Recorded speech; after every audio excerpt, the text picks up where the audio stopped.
Welcome to the channel quick prep classes. My name है शाहरुख सैफी। बच्चों, आज की इस क्लास में हम बात करने वाले हैं 12th क्लास की सोशियोलॉजी का चैप्टर नंबर फर्स्ट, जिसका नाम है भारतीय समाज की जनसांख्यिकीय संरचना, the demographic structure of Indian society. Exam point of view से ये वाकई में इतना इंपॉर्टेंट लेसन है कि हर बार इस लेसन से ज्यादा क्वांटिटी में क्वेश्चन पूछे जाते रहे। और अच्छी बात आपके लिए ये है कि ये लेसन मैं आपको कोई पार्ट्स में नहीं करवाऊंगा, बल्कि सिंगल शॉट, यानी कि आज की क्लास में कंप्लीट लेसन आपको अच्छे तरीके से समझ आ जाएगा। स्टिल कोई डाउट रहा तो कमेंट सेक्शन में जरूर बताइएगा। तो चलिए फिर स्टार्ट करते हैं बिना किसी देरी के साथ। अगर आप चैनल पे नए हैं तो सब्सक्राइब जरूर कर दीजिएगा, क्योंकि आगे भी बच्चों आपको ऐसे ही कंटेंट देखने को मिलता रहेगा।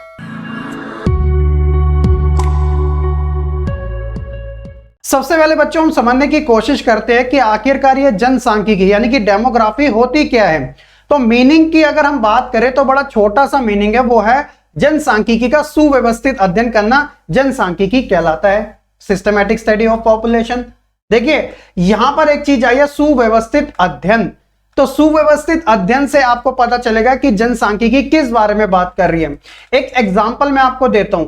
जैसे आपने चाइना कंट्री का नाम ऑलरेडी सुन रखा है, उसकी पॉपुलेशन की बात करें तो यहां पे वो 140 करोड़ से क्रॉस जा रही है। उसी तरह दूसरे नंबर पे हमारा भारत यानी इंडिया, जिसकी पॉपुलेशन 135 करोड़ से प्लस जा रही है।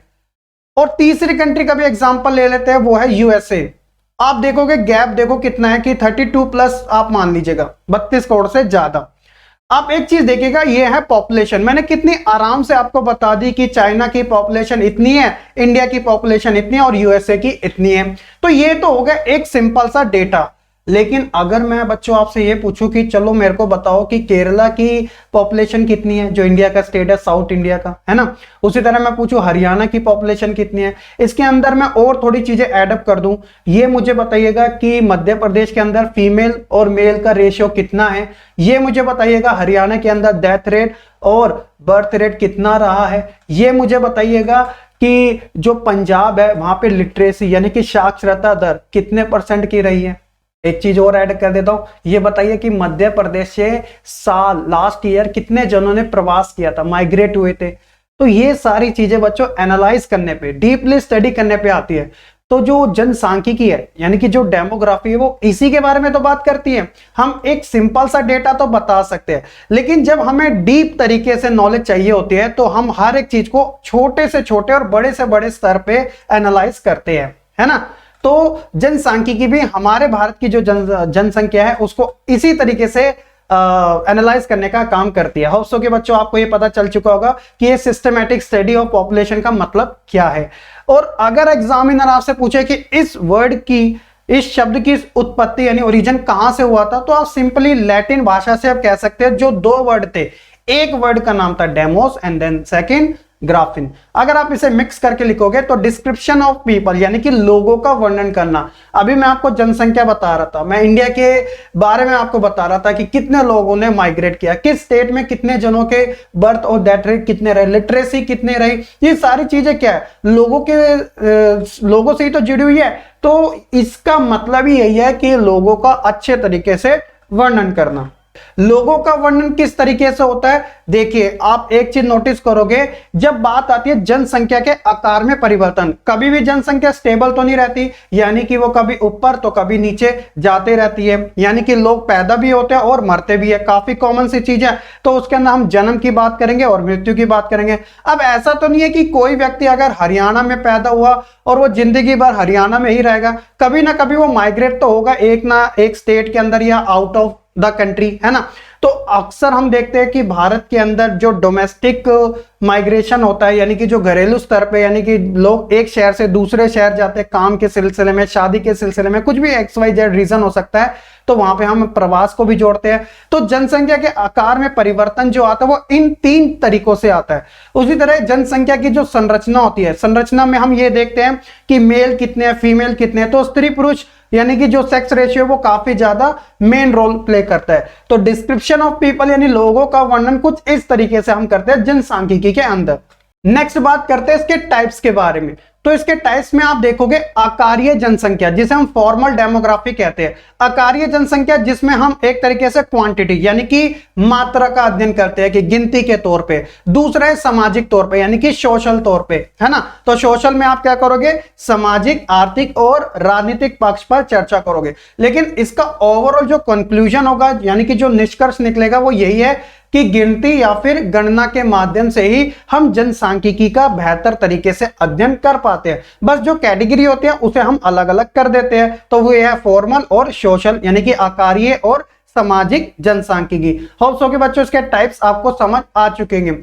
अब यहां पे बात आती है कि इसकी इंपॉर्टेंस, यानी कि सोशियोलॉजी जैसे सब्जेक्ट में ये जो जनसांख्यिकी है यानी कि जो डेमोग्राफी है, इसका रोल क्या है, आखिरकार इसे क्यों लाया गया। तो उसके पीछे कहीं ना कहीं रीजन है हमारी छोटी सी हिस्ट्री का। मैं मॉडर्न टाइम की हिस्ट्री की ही बात करूंगा।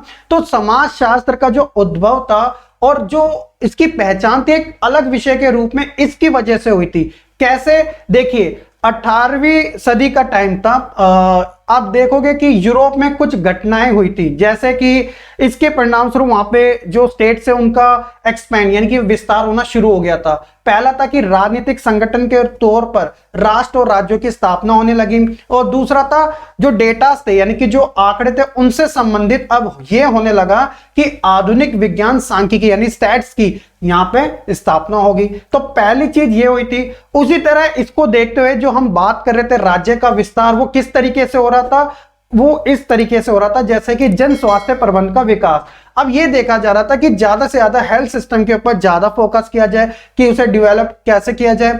जो वहां का लॉ एंड ऑर्डर सिस्टम था, पुलिस और कानून व्यवस्था, उसका ठीक तरीके से अनुपालन हो रहा है डिसिप्लिन तरीके से। उसी तरह कृषि एवं उद्योग संबंधित आर्थिक नीतियां हो, कराधान हो, टैक्सेशन जिसे हम कहते हैं, राजस्व उत्पादन में जागृति, ये सब इंपैक्ट था राज्य के विस्तार के ऊपर। तो ये चीज आप होप्स हो कि समझ चुके होंगे।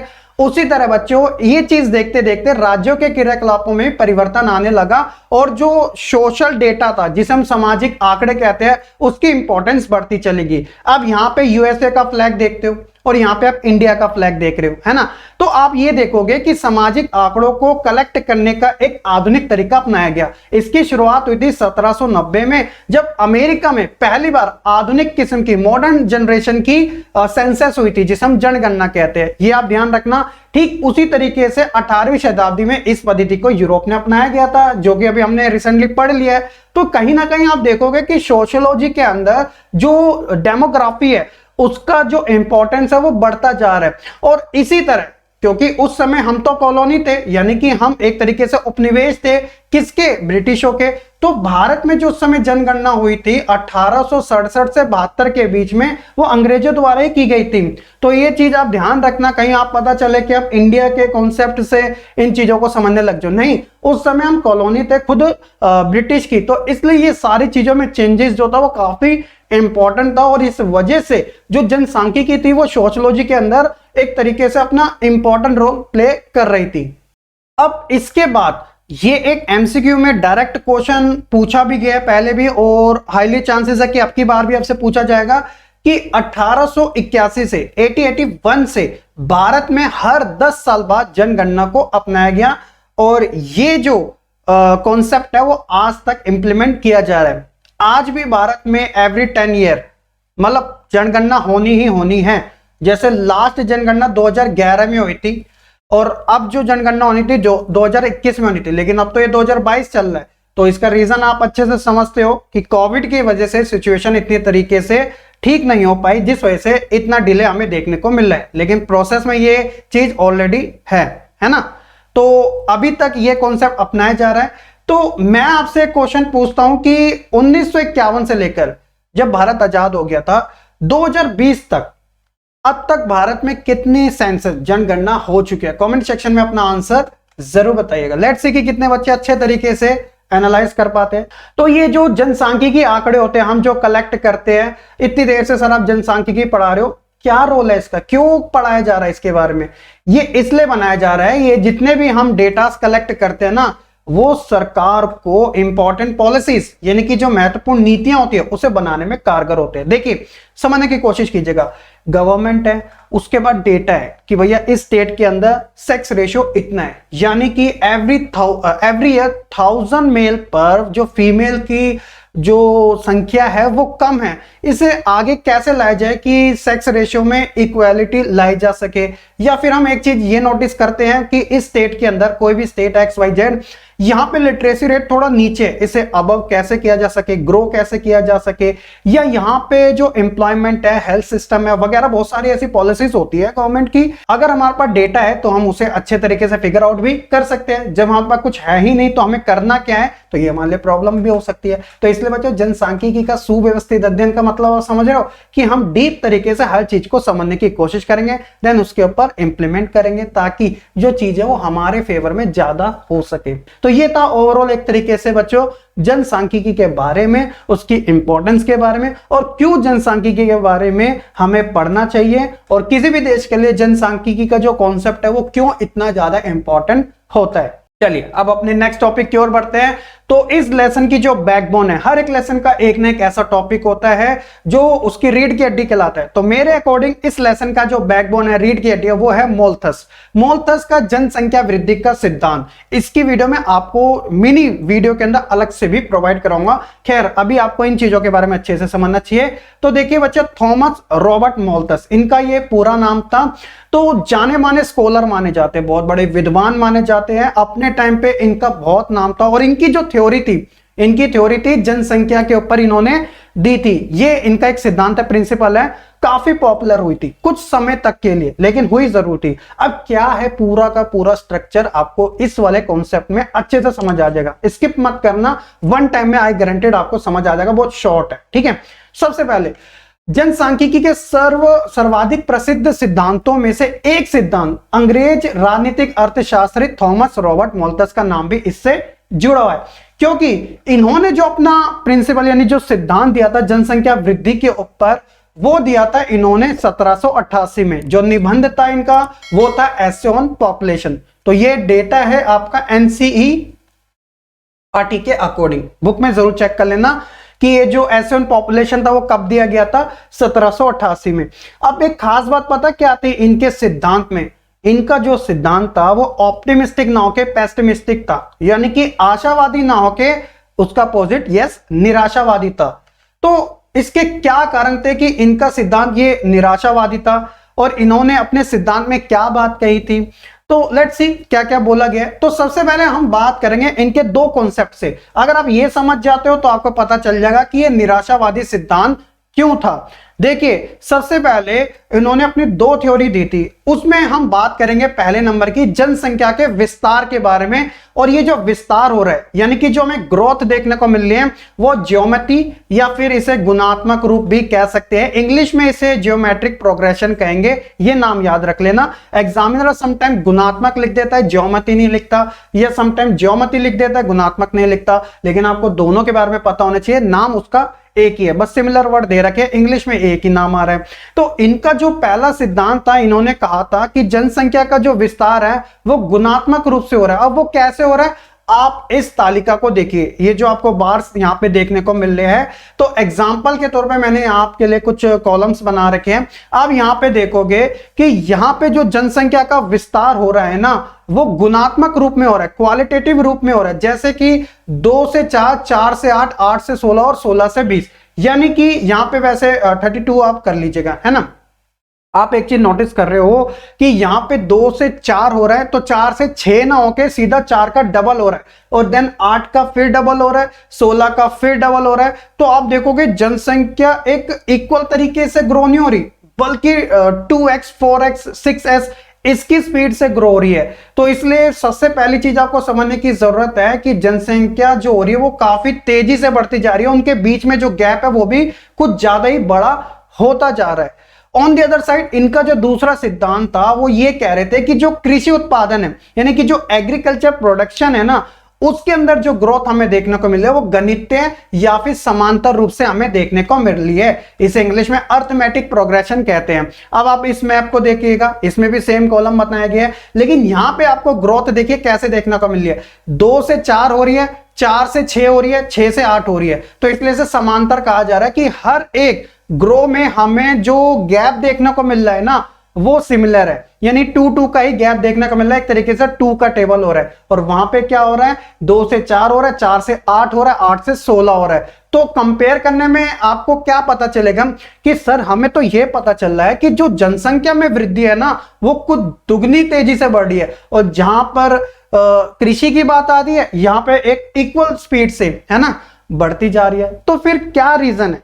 तो रीजन ये है बच्चे कि जो मोल्थस है, थॉमस रॉबर्ट मोल्थस है, वो ये कहते हैं कि जहां पे जनसंख्या में वृद्धि हो रही है ऐसी वृद्धि कृषि में होनी चाहिए थी। आई रिपीट, जहां पे जनसंख्या में जो वृद्धि हो रही है ना 2 से 4, 4 से 8, 8 से 16, 16 से 32, ये वो बोल रहे थे कि जनसंख्या की जगह कृषि में होना चाहिए। चलो ठीक है, और जो वृद्धि हमें कृषि में देखने को मिल रही है वो वृद्धि हमें जनसंख्या में देखने की चाहिए थी। यानी कि ये बोल रहे जो 2 से 4, 4 से 6, 6 से 8, 8 से 10, ये किस में होनी चाहिए? जनसंख्या में। ये किस में होनी चाहिए? जनसंख्या। ऐसा मोल्थस का मानना था, और ये कृषि में होनी चाहिए। अब देखिए, अब आपको एक सिनेरियो लेके चलना है अपने माइंड के अंदर। तो वो कहने की यही कोशिश कर रहे हैं कि जो फूड है यानी कि जो प्रोडक्शन है वो लोगों की नीड्स के अकॉर्डिंग पूरा नहीं हो पा रहा है, इसलिए हमेशा जनसंख्या बढ़ती जा रही है, और जो सप्लाई है यानी कि जो फूड है वो इतना इक्वल तरीके से डिस्ट्रीब्यूट नहीं हो पा रहा। सो दैट इज व्हाई उन्होंने ये रीजन दिया था कि लोग हमेशा गरीबी के हालात में ही अपना जीवन गुजर करते रहेंगे जब तक कृषि के अंदर जो वृद्धि है वह जनसंख्या की तरह नहीं होती, और जनसंख्या के अंदर जो वृद्धि है वो कृषि की तरह नहीं होती। अगर मैं इसको बिल्कुल चेंज कर दूं तो ऐसे होगा ना कि भैया जो कृषि का जो प्रोडक्शन है अगर वो दुगनी तेजी से हो रहा है तो हमारे पास फूड्स की कोई कमी नहीं होगी और जनसंख्या भी कंट्रोल में रहेगी, लेकिन ये सिचुएशन नहीं हो पा रही है। तो इसलिए इन्होंने कहा था कि हमेशा से ही ना लोगों की संख्या ज्यादा बढ़ने से और पूर्ति की कमी होने से फूड में, उत्पादन में वो हमें कमी ही रहेगी। तो ये जो सिद्धांत है वो निराशावादी तौर पर ही माना जाएगा। ऐसी बात नहीं है कि इन्होंने सिर्फ अपना सिद्धांत दे दिया, उसका कुछ सुझाव नहीं दिया, उन्होंने अपने सुझाव रखे थे। वो सुझाव थे कुछ आपकी स्क्रीन पर दिख रहे हैं कि थॉमस रॉबर्ट द्वारा सुझाए गए जनसंख्या नियंत्रण को लेकर, यानी कि जो पॉपुलेशन कंट्रोल करने के तरीके उन्होंने बताए थे। पहला तो इनका मेन था वो था प्रिवेंटिव चेक्स, जिसे हम कृत्रिम अवरोध के नाम से जानते हैं। अब इसके अंदर उन्होंने क्या बात कही थी? इसमें इन्होंने कहा था देखिए, अगर व्यक्ति बड़ी उम्र में विवाह करता है, जो सेक्सुअल रिलेशन है यानी कि जो यौन संबंध है उसके ऊपर कंट्रोल रखता है यानी कि संयम रखता है, ब्रह्मचर्य का पालन करता है यानी कि सन्यासी बनता है, इन सभी सिचुएशन में जनसंख्या में नियंत्रण लाया जा सकता है। जो जनसंख्या का ग्रो ऐसे हो रहा है ना 2 से 4, 4 से 8, 8 से 16, 16 से 32, ये डाउन लाया जा सकता है इन सब रीजन की वजह से।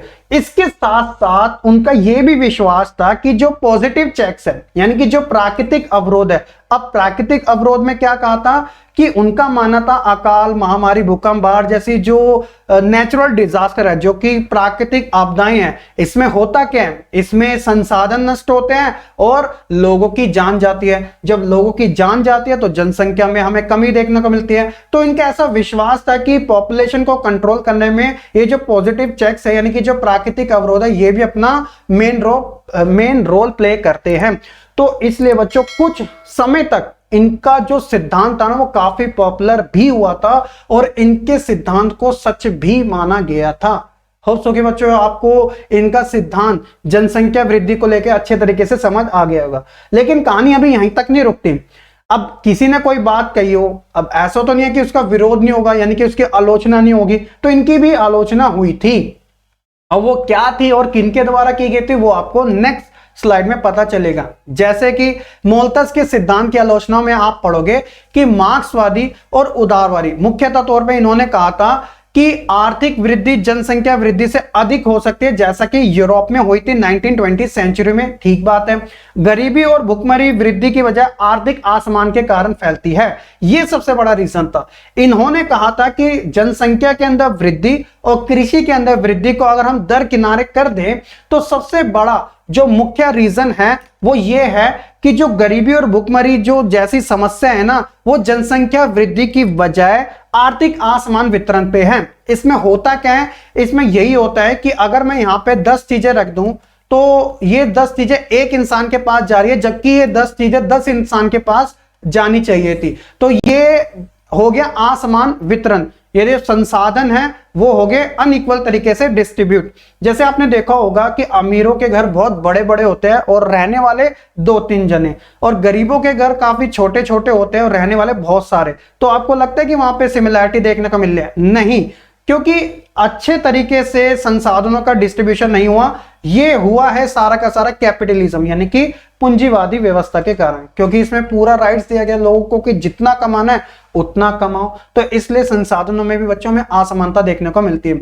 इकोनॉमिक्स का एक रूल है, मैं बहुत बार बता चुका हूं कि मनुष्य यानी हमारी जो नीड्स है यानी कि जो आवश्यकताएं हैं वो अनलिमिटेड है। हम चाहे हमारे पास बंगला हो, गाड़ी हो, कार हो, सब कुछ हो, है ना।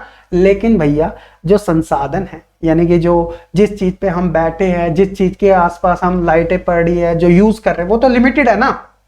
और हमें इनका यूज भी ऐसे करना चाहिए कि जो हमारी आने वाली जनरेशन है उसको भी तो चीजें मिल सके, या सारा ही हमें कंज्यूम कर जाए, है ना। इसलिए सस्टेनेबल डेवलपमेंट का कॉन्सेप्ट बहुत आता है, धारणीय विकास का, कि संसाधनों का ऐसे इस्तेमाल करो कि आने वाली जनरेशन के लिए वो बच जाए। अक्सर आपने सुना होगा कि जल ही जीवन है। जल की महत्वता को समझिएगा, उसकी इंपॉर्टेंस को समझिएगा। अगर वो कम हो गया तो बहुत दिक्कत हो जाएगी, है ना।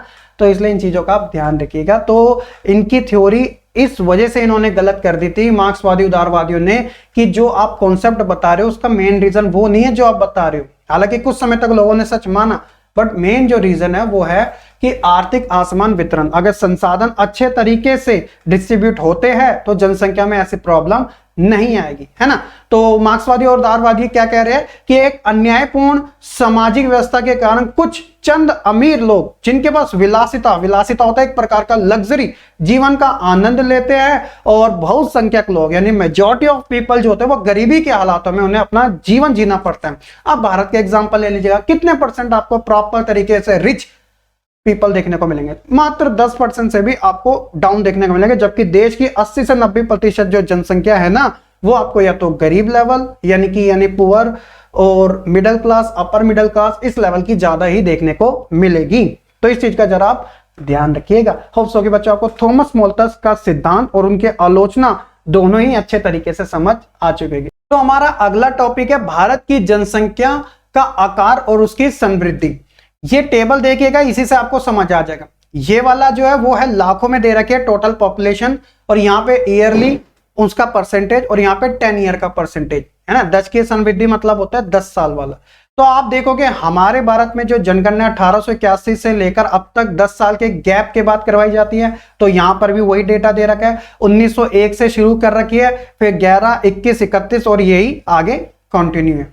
आप देखोगे जहां पर हमें जो चेंजेस देखने को मिल रहे हैं, तो अगर मैं एक लाइन यहां पे ड्रॉ कर दूं तो आप देखोगे ये वाला 1971 के बाद जो है ईयरली जो हमें वृद्धि देखने को मिल रही है वो 2 के आंकड़े को क्रॉस कर चुकी है, यानी 2% से ज्यादा हो चुकी है। यहां पर आप देखोगे 2.22 हो गया, फिर 20 हो गया, फिर 14 हो गया, फिर यहां पे कहीं ना कहीं हमें थोड़ा डाउन देखने को मिला, पहले आगे फिर दोबारा ये बढ़ चुकी है। तो जनसंख्या में वृद्धि हमेशा से ही हमें कभी माइनस में नहीं देखने को मिली, प्लस में ही देखने को मिली है। जैसे एक एग्जांपल के तौर पर अगर मैं आपको बताना चाहूं तो 2011 में अगर आप देखोगे हमारी जो जनसंख्या थी वो 125 करोड़ के समथिंग थी, और आज 2022 चल रहा है तो हमारी जनसंख्या अब 135 करोड़ से प्लस का अनुमान लगाया जाता है। तो क्या ये जनसंख्या में हमें ग्रोथ देखने को मिल रही है या फिर हमें डाउनफॉल देखने को मिल रहा है? तो ऑब्वियसली हमें ग्रोथ वृद्धि ही देखने को मिल रही है। तो ये एक टेबल है, आप अपने माइंड में जरूर रखिएगा, एग्जामिनर समटाइम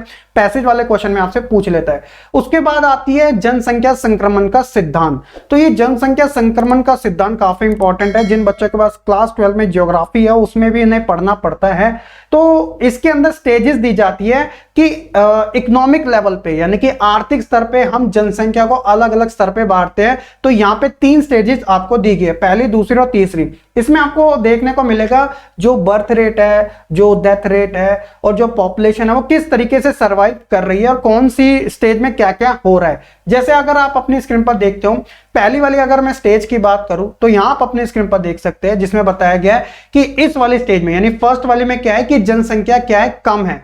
क्यों कम है? क्योंकि जो बर्थ रेट है यानी कि जो जन्म दर है और मृत्यु दर है वो बहुत ज्यादा ऊंचे है, यानी कि लोग पैदा भी ज्यादा हो रहे हैं और मर भी ज्यादा रहे। तो इसलिए ये जो जनसंख्या है वो पिछड़ी वाली में गिनी जा रही है।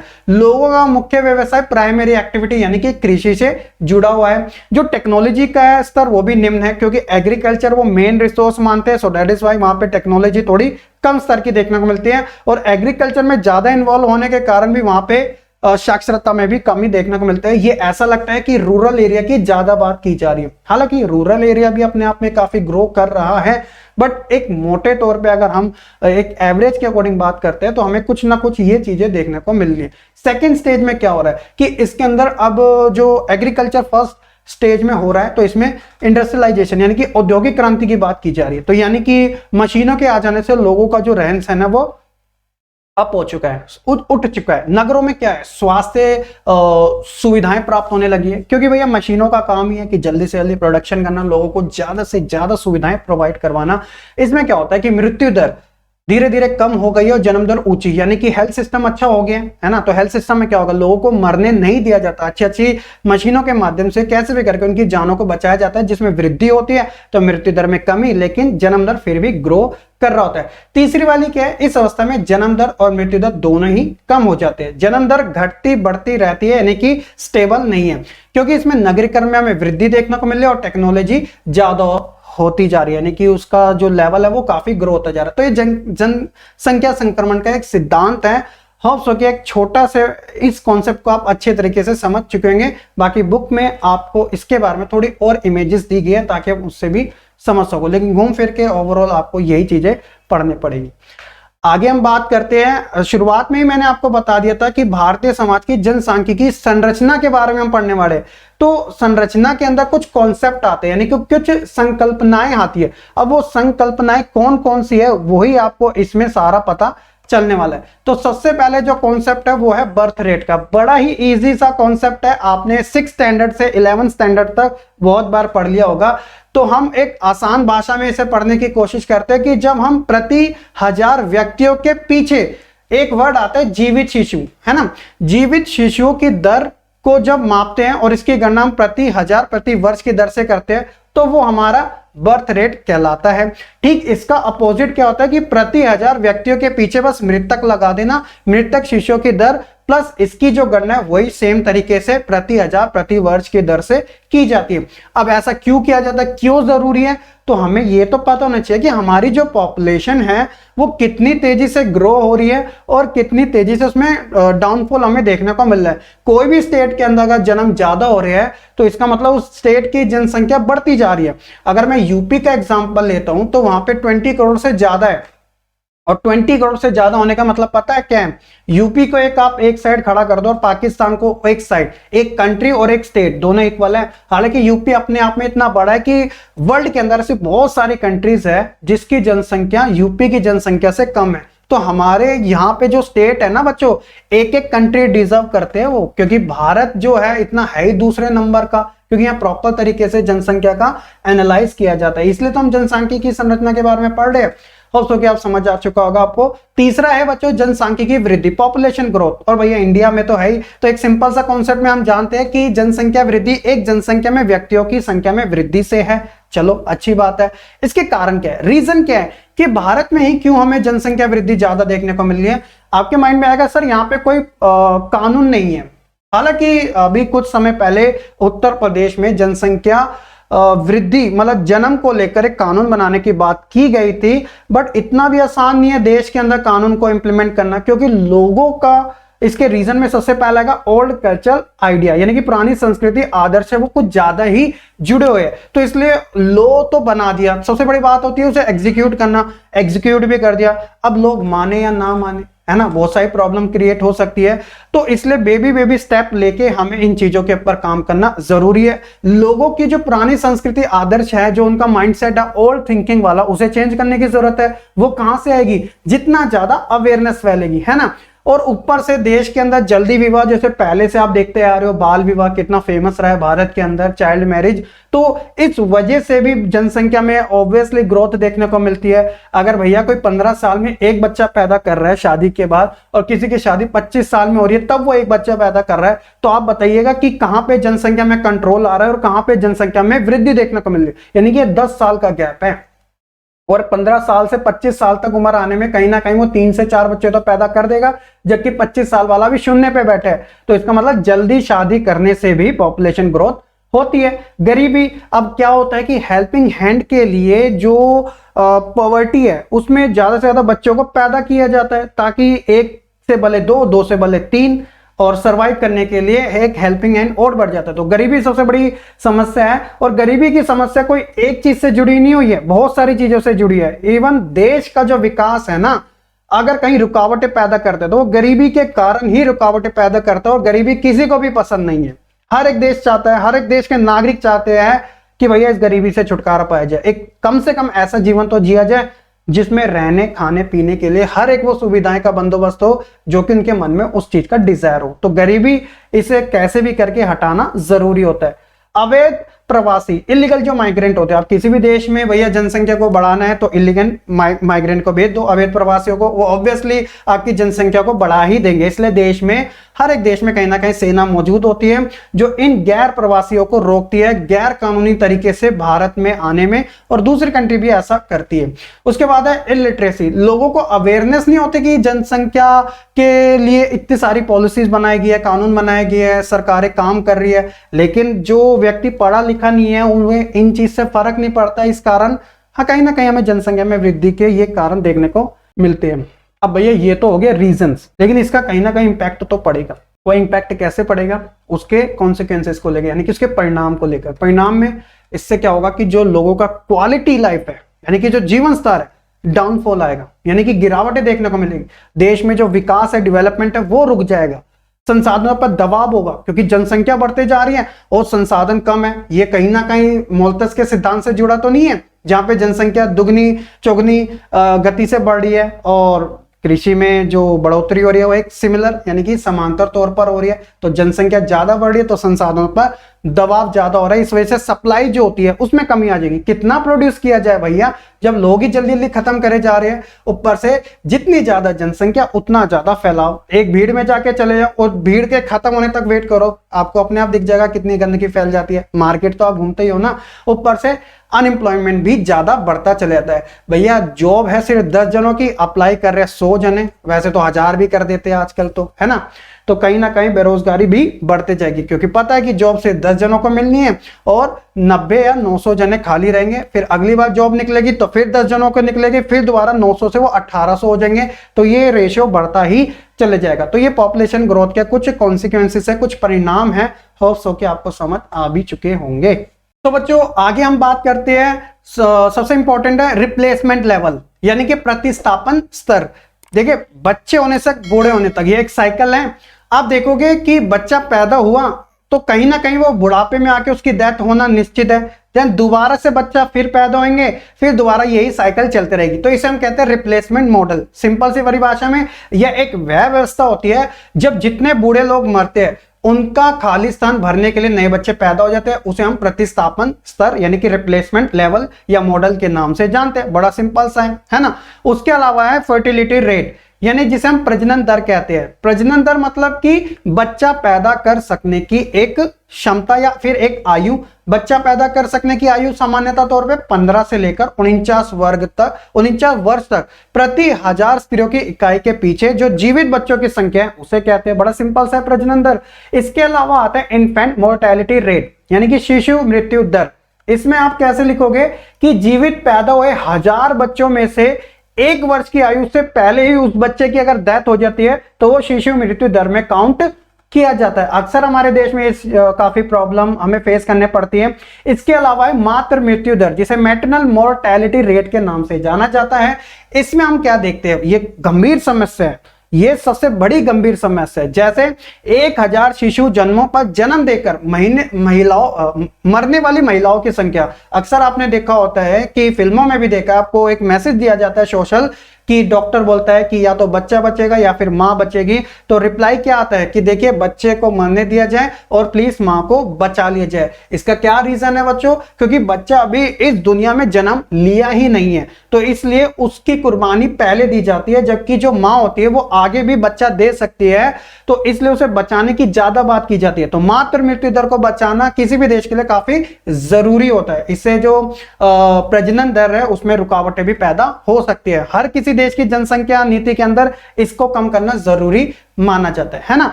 और इसके अलावा है सेक्स रेशियो, तो लिंग अनुपात। इसका मतलब क्या होता है, देखिए स्त्री पुरुष की जो संख्या का अनुपात है, इसमें हम भारत जैसे देश के अंदर क्या करते हैं कि प्रति 1000 पुरुषों, कई बच्चे पूछेंगे सर पुरुषों क्यों, महिलाएं भी तो हो सकती है। देखिए भारत शुरुआत से ही ना पुरुष प्रधान रहा है, तो इसलिए सेक्स रेशियो को कैलकुलेट करने का जो है ना पुरुषों को रखा गया।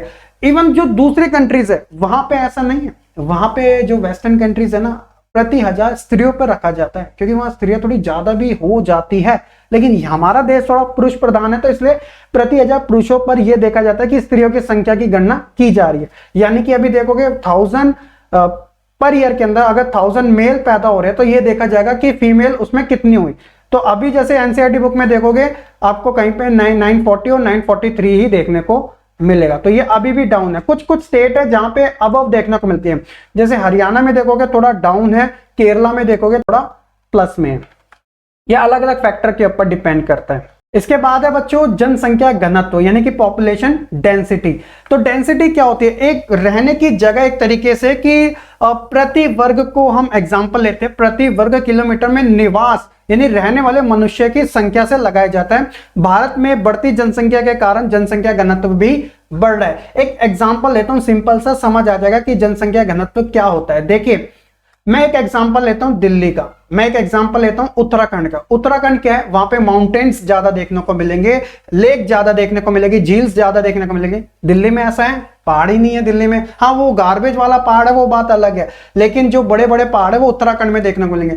तो उत्तराखंड के अंदर जो पॉपुलेशन डेंसिटी है और दिल्ली के अंदर जो पॉपुलेशन डेंसिटी है उसमें बहुत ज्यादा डिफरेंट है। क्यों, दिल्ली है इतनी छोटी सी, 2.5 करोड़ से ज्यादा पॉपुलेशन है, इतनी सी जगह पे इतने भर भर के लोग रहते हैं। क्या कारण है कि यहाँ पे रहना लोग ज्यादा पसंद कर रहे हैं? उसका कारण है फैसिलिटीज। सर कौन कौन सी, चाहे हेल्थ की बात करो, एजुकेशन की बात करो, जॉब्स की बात करो, ट्रांसपोर्ट की बात करो, व्यापार की बात करो, एम्प्लॉयमेंट की बात करो, वट जो आपको करना है, जो भी आपके प्लस में आ रही है वो दिल्ली जैसी सिटी के अंदर भर भर के आपको देखने को मिलेंगे। और ऊपर से ये देश की राजधानी भी है। उत्तराखंड के अंदर पॉपुलेशन डेंसिटी कम क्यों है? तो एक तो माउंटेन एरिया है। अब आप मुझे बताइएगा कि पहाड़ के बीच में अगर आप मॉल स्टैब्लिश करोगे तो नेचुरल डिजास्टर आ सकता है, प्राकृतिक आपदा आ सकती है, तो वो सुटेबल नहीं है ना। और ऊपर से वेदर भी काफी इंपॉर्टेंट होता है, ऑल टाइम ठंड है तो लोग रह पा रहे नहीं रह पा रहे, इसलिए वहां पे जो उनका मेन रिसोर्स है ना वो टूरिज्म से होता है। हाँ आप घूमने के लिए जा सकते हैं, परमानेंट रहने के लिए प्रॉब्लम लोगों को फेस वहां करने पड़ती है। तो मेरा कहने का मतलब ये नहीं कि अब उत्तराखंड में कोई रहता नहीं है, अरे अच्छी खासी जनसंख्या है वहां पर भी, लेकिन वो एरिया जो आपको माउंटेन से भरे देखने को मिलेंगे, ऑल टाइम वहां पे आपको जो जनसंख्या घनत्व है वो कम ही देखने को मिलेगा। लोग ज्यादा उस जगह पे रहना पसंद करते हैं जहां की जलवायु उनके लिए अनुकूल हो, जो लैंड है, जो जमीन है वो बिल्कुल फ्लैट हो, समतल हो, है ना, उबड़ खाबड़ ना हो, भाई ये चीजें थी। इसके अलावा है एज कॉम्पोजिशन। अब यहां आप एक छोटे से बेबी को देख रहे हो और यहां पर आप एक ओल्ड पर्सन को देख रहे हो, तो यही हमारा एज कॉम्पोजिशन है, यानी कि विभिन्न आयु वर्गों में लोगों की संख्या को प्रदर्शित करना। तो किसी भी देश में अलग अलग लेवल की होती है, तो इसे हम कहते हैं प्राश्रित वर्ग और एक कार्यशील वर्ग। प्राश्रित वर्ग जिसे डिपेंडेंट एज ग्रुप कहते हैं, ये 2 टाइप्स का होता है। एक होता है 0 से 14 साल वाले बच्चे और एक होता है 60 प्लस वाले बच्चे। दूसरा है बच्चों कार्यशील वर्ग, जो कि वर्किंग एज कहलाता है। इसकी एज होती है 15 से 49। तो किसी भी देश की तरक्की में यानी अर्थव्यवस्था में वृद्धि लाने के लिए, जीडीपी में सुधार लाने के लिए जिस देश में युवा यानी कि वो जो कि 15 से 49 वर्ग 49 या 59 मान लीजिएगा, माफ करना, इतनी एज की है, तो वो काफी इंपॉर्टेंट रोल प्ले करते हैं जीडीपी को ग्रो करने के अंदर, क्योंकि सारा काम तो उन्हीं के अंडर में होता है। अभी आप भी स्टडी कर रहे हो तो आप डिपेंड हो किनके ऊपर, अपने माँ बाप के ऊपर, और आपके माँ बाप जो वर्किंग है वो कहीं ना कहीं कमा रहे हैं। उसी तरह 60+ वाले भी, उनकी एज पूरी हो जाती है तो पेंशन के सहारे रहते हैं, तो वो भी डिपेंडेबल हो जाते हैं अपने फैमिली के ऊपर, क्योंकि हालात थोड़े ऐसे ही होते हैं। लेकिन जो कार्यशील वर्ग है वो जनसंख्या में काफी इंपॉर्टेंट रोल प्ले करता है ना। चलिए, ये तो आपका एज कॉम्पोजिशन के बारे में। अब यहां पर भी देख सकते हैं एक डेटा दिया गया है 1961 से 2026 का। अब देखोगे यहाँ पे आयु वर्ग दे रखा है 3 टाइप का, 0 से 14, 15 से 59 और 60+ वाला। तो यहाँ पर एक परसेंटेज दिया गया एक तरीके से। आप देखोगे कि यहाँ पे 41%, 42%, 40, 38, 34, 29, 23 ये गिरता जा रहा है, ये गिरता जा रहा है। ऑन द अदर साइड जो 15 से 59 वाला है ये बढ़ता जा रहा है, 53, 54, 56, 59, 63। तो यहाँ पे ये प्लस होता जा रहा है, ये माइनस होता जा रहा है। और ये क्या है, नमसम है, 6 हो रहा है 5, 6 हो रहा है 7, 7, 8, 8, 12, तो ये भी थोड़ा ऊपर नीचे होता जा रहा है। तो मुख्यतः तौर पे जोर इस पे देने की है, तो इसमें हमें ग्रो भी देखने को मिल रहा है। और भारत जैसे देश के अंदर युवा ना हो ऐसा हो नहीं सकता, है ना, तो ये चीज का ध्यान रखिएगा। इसके अलावा बात आती है ग्रामीण नगरीय समुदाय के बारे में, सबसे अच्छा टॉपिक है। एक नॉर्मली अगर रीड आउट भी करोगे तब भी समझ आ जाएगा और रीजन भी आपको अच्छे से पता चल जाएगा। जैसे भारत गांवों का देश है, कोई शक भैया, शुरुआत से हम कृषि प्रधान रहे हैं और गांव ना हो तो ऐसा हो ही नहीं सकता, है ना। तो भारत गांवों का देश है, क्योंकि देश की आबादी की कुल जनसंख्या 3/4 भाग तो ग्रामीण में ही शुरुआत से निवास करता आया है। लेकिन अब जो प्रक्रिया है वो तेजी से बदलाव लाते रह रही है। इसका कारण है 1991 LPG, उदारीकरण, निजीकरण, वैश्वीकरण, लिबरलाइजेशन, प्राइवेटाइजेशन, ग्लोबलाइजेशन। इसके कारण कहीं ना कहीं हमने निजी यानी कि प्राइवेट चीजों को आने का मौका दिया। मल्टीनेशनल कंपनी यहाँ पर इतनी स्टैब्लिश हुई कि हर जगह तरक्की, महानगर, बिग सिटी, पॉपुलेशन का बढ़ना, रोजगार और शिक्षा, स्वास्थ्य सब में सुधार करना, ये चलता गया चलता गया चलता गया। और आज ऐसी सिचुएशन हो चुकी है कि हर कोई माइग्रेट हो रहे हैं उन जगहों पर जहां पर इन सभी चीजों का सर्कल बना हुआ है। जॉब का, फैसिलिटीज का, एजुकेशन का, हर एक माँ बाप चाहता है कि अपने बच्चों को अच्छी से अच्छी एजुकेशन, हेल्थ सिस्टम और उन सभी सुविधाओं से रूबरू कराना जो वो पहले कभी सोचा करते थे। तो 2011 के आंकड़ों के अनुसार 72% तक लोग गांव में रहते थे और 28% तक लोग शहरों में निवास करने लग गए, है ना। 21वीं शताब्दी में नगरीय जनसंख्या में आप लगातार वृद्धि देखने को मिल रही है। जो रीजन मैंने आपको बताया वही है, फिर भी आप पढ़ लीजिएगा। जो भिन्नताएं हैं, क्योंकि टॉपिक का नाम है भिन्नताएं, डिफरेंसेस, वो क्या है, वो यही तो है कि एक समय के दौरान कृषि का योगदान बहुत ज्यादा होता था, आर्थिक उत्पादन में सबसे सर्वाधिक था, लेकिन वर्तमान समय में जीडीपी में 1/4 बन के रह गया, है ना। अधिकांश जनसंख्या ग्रामीण में निवास थी, लेकिन आज नगरीकरण की ओर है, यानी कि लोग पहले गांव में रहना पसंद करते थे, अब नगरों में रहना ज्यादा पसंद कर रहे हैं। इसके पीछे रीजन वही है, अट्रैक्शन, यानी बेहतर से बेहतर सुविधाएं। मुख्य व्यवसाय कृषि से परिवर्तित उद्योग में हो रहा है, क्योंकि एलपीजी आ गई है, लोग एग्रीकल्चर कर रहे हैं। अब इंडस्ट्री के आ जाने की वजह से एक तो लोगों की आवश्यकता कम होती है, मशीनें धड़ल्ले से काम करती है, एक के बाद एक के बाद एक के बाद एक ऑर्डर निकालते रहती है, तेजी से काम होता है, प्रोडक्शन ज्यादा होता है, मनी ज्यादा आती है, पैसा लगता है, वो बात अलग है। उसके अलावा आप देखोगे परिवहन में भी तेजी से हमें ग्रोथ देखने को मिल रहा है। इंडस्ट्री तब तक ही बच्चों चलेगी जब तक ट्रांसपोर्ट रहेगा। एक जगह से दूसरी जगह कौन लेके जाएगा, जहाजों के थ्रू जाएंगे, इतना है खर्चा। तो जो ट्रांसपोर्ट है, टायर्स वाले ट्रक हो, बाइक हो, बड़े बड़े कन्वेंस के लिए बहुत सारी चीजें हैं, है ना। तो परिवहन सबसे ज्यादा इंपॉर्टेंट है। इसके अलावा बच्चों नगरीकरण आकर्षण का केंद्र माना जाता है, क्योंकि लोग सुविधाएं के लिए ही तो आता है। ग्रामीण क्षेत्रों में कमी का कारण वहां पे प्राकृतिक हास। अब बताइए, कोई बेचारा किसान मेहनत करके किसानी कर रहा है, अपनी फसल उगा रहा है, सडनली कोई नेचुरल डिजास्टर आ जाए, कोई प्राकृतिक आपदा आ जाए, बाढ़ आ जाए, भूकंप आ जाए, सुनामी आ जाए, तो कहीं ना कहीं फसल को तो नुकसान होगा। तो प्राकृतिक हास होगा, उसमें वो कुछ भी नहीं कर सकता। अब भैया घर तो उसे भी चलाना है, इसलिए लोग वहां से माइग्रेट होकर यहाँ पर आते हैं। चाहे कोई भी काम मिले लेकिन वो करते हैं। लेकिन किसानों को सैल्यूट है, क्योंकि अगर आज भी हमारे कोई अन्नदाता कहलाते हैं तो हमारा मेन फोकस उन्हीं पे जाता है। एक बात और बता दूं बच्चों आपको, इस कोविड में जो अभी आपको देखने को मिला 2019 से 21 के आसपास, तो भैया सभी सेक्टर जो थे वो डाउन गए थे, लेकिन एकमात्र ऐसा सेक्टर था जो प्लस में रहा था। पता है क्या था? एग्रीकल्चर, जिन्होंने हमें ऑल टाइम ही फूड दिया, खाने को दिया, तो इसलिए हमें वैल्यू पता चलती है। तो हम अपने देश से कभी भी ना एग्रीकल्चर को हटा नहीं सकते, क्योंकि हमारी वो बैकबोन है। उसके अंदर हम रिफॉर्म ला सकते हैं। कैसे ला सकते हैं?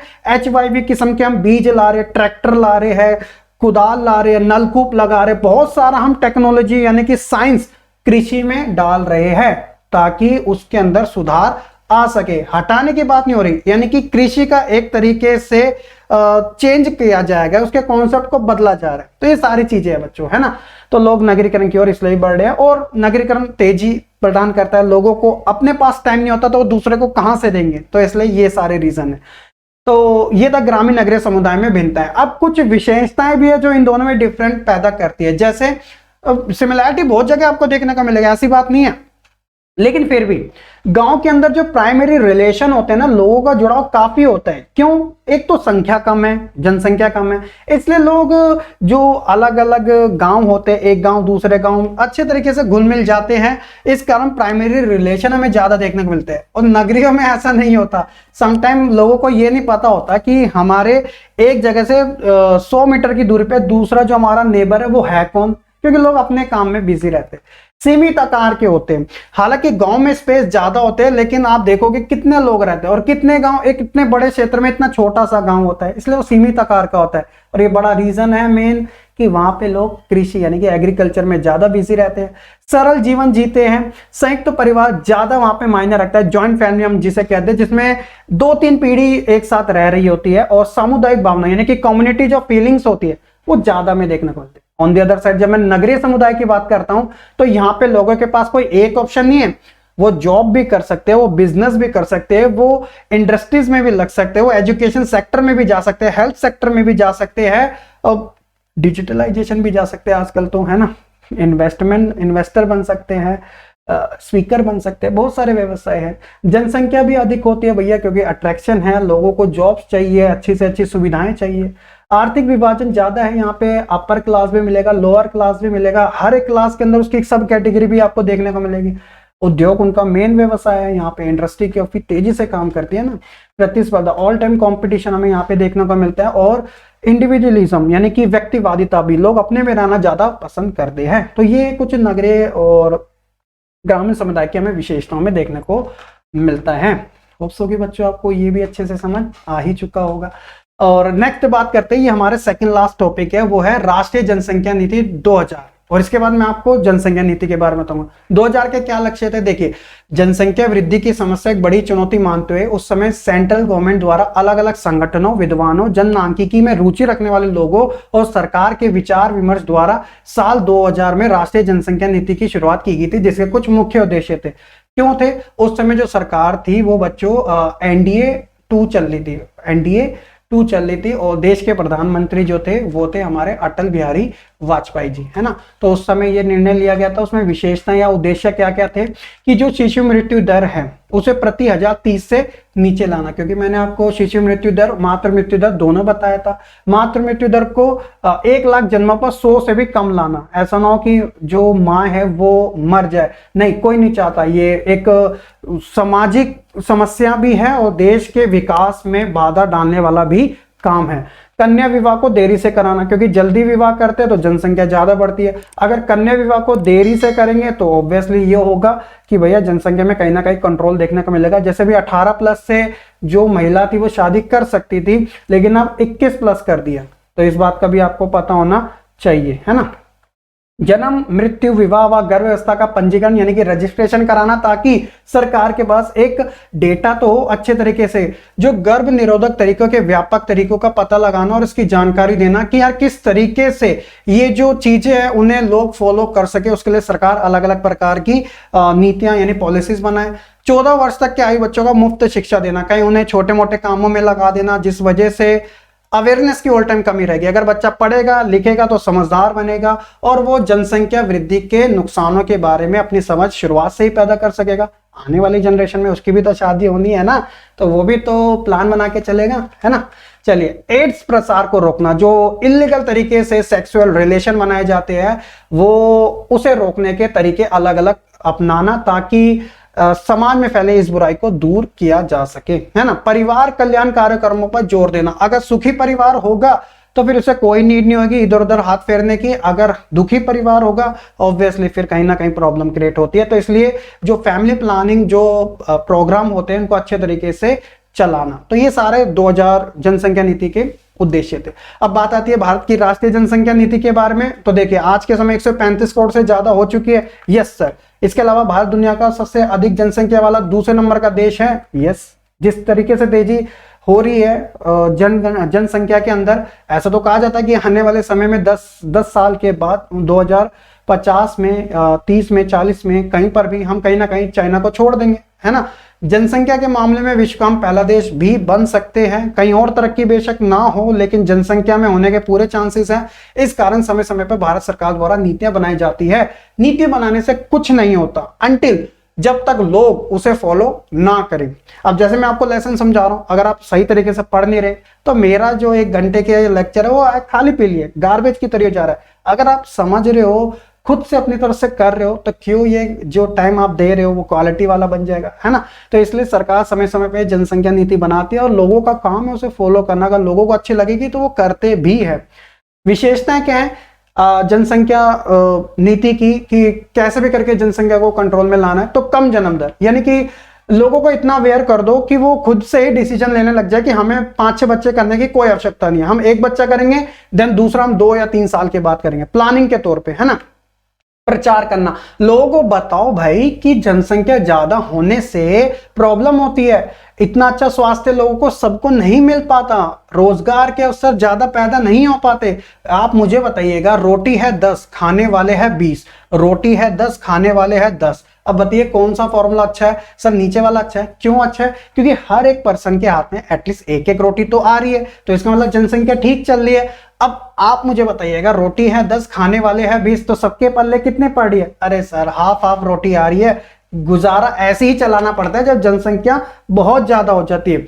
ऊपर से कुछ कॉमन सी प्रॉब्लम बताऊं, ऑल टाइम आपको ट्रैफिक जाम से जूझना पड़ेगा। लोग इतने सारे हैं, है ना, बहुत सारी समस्याएं आती है अगर आप प्रैक्टिकली करके देखोगे। इसके अलावा विस्तृत विषय क्षेत्र, जितना ज्यादा हो सके स्कोप को बढ़ाया जाए ताकि लोग अच्छे तरीके से इन चीजों को समझ सके। संगठन और शोध, ये सारी चीजें कैसे पॉसिबल हो पाएगी? ऑर्गेनाइजेशन के थ्रू, रिसर्च करके। जनगणना हम करते हैं ना हर साल, इसके अलावा भी बहुत सारी जनगणना हमारी समय समय पर होती रहती है। ईयरली बेस पे हम इतने सारे फॉर्म भरते हैं, हमारा डेटा सरकार के पास प्रॉपर तरीके से रहता ही है, हर एक चीज का रहता है, बस एनालाइज करने की देर है। हर एक सेक्टर की अपनी अपनी खुद की रिस्पॉन्सिबिलिटी होती है। तो इसलिए ऑर्गेनाइजेशन और रिसर्च के थ्रू भी हम इन चीजों के बारे में अच्छे से अध्ययन कर सकते हैं और इस राष्ट्रीय जनसंख्या नीति के माध्यम से जनसंख्या को बढ़ने से रोक सकते हैं, ताकि आने वाले भविष्य में भारत का जो भविष्य है वो एक स्टेबल हो सके, ठीक हो सके, लोगों को इतनी प्रॉब्लम ना हो, रह सके, खा सके, पी सके, हर एक काम कर सके। तो बच्चों ये था हमारा चैप्टर नंबर 1 का complete lecture and I hope कि बच्चों आपको अच्छे तरीके से ये चैप्टर समझ आ चुका होगा। जितना भी आया वेल एंड गुड है, दोबारा से वीडियो देखोगे और अच्छे से और समझ आ जाएगा। अगर अपनी एनसीईआरटी बुक को पढ़ लोगे साथ साथ तो भैया फिर तो आपको कोई रोक ही नहीं सकता, फिर तो आपके मजे मजे आ जाएंगे, है ना। तो ये था बच्चों आज की इस वीडियो में, 1 शॉट में मैंने आपको प्रॉमिस किया था और मैंने करवा दिया है। एंड आई होप कि बच्चों आपको ये वीडियो पसंद आई होगी। आप लाइक कमेंट शेयर करने के साथ चैनल को सब्सक्राइब करना बिल्कुल ना भूलिएगा। क्विक क्लासेस की आपको जरूर डाउनलोड कीजिएगा। जो प्रिंट वर्जन के नोट्स है बच्चों, आपके लिए कंटेंट हो या फिर एक्स्ट्रा इंपॉर्टेंट क्वेश्चन हो, एमसीक्यू भी आ रहे हैं, 20 एमसीक्यू आएंगे आपके इस आपके पेपर के अंदर, वो आपको सभी आपको क्विक प्रेप क्लासेस ऐप पर देखने को मिल जाएगा। बाकी हमारे सोशल मीडिया के हैंडल है और टेलीग्राम पर भी मैं अपडेट देता रहता हूँ, आप वहां पर भी ज्वाइन कर सकते हैं। तो ये था हमारा चैप्टर नंबर 1, एक तरीके से भारतीय समाज की जनसांख्यिकीय संरचना। और अब हम बात करेंगे अपने नेक्स्ट चैप्टर के बारे में, जिसकी वीडियो आपको 1 शॉट यानी कि कोई अदर पार्ट्स में देखने को मिलेगा, ऐसे ही आपको सिंगल वीडियो में कंप्लीट लेसन करवाया जाएगा। तो मिलते हैं फिर नेक्स्ट वीडियो में, तब तक के लिए सभी बच्चे खुश रहे, पढ़ते रहे और ऐसे ही आगे बढ़ते रहे।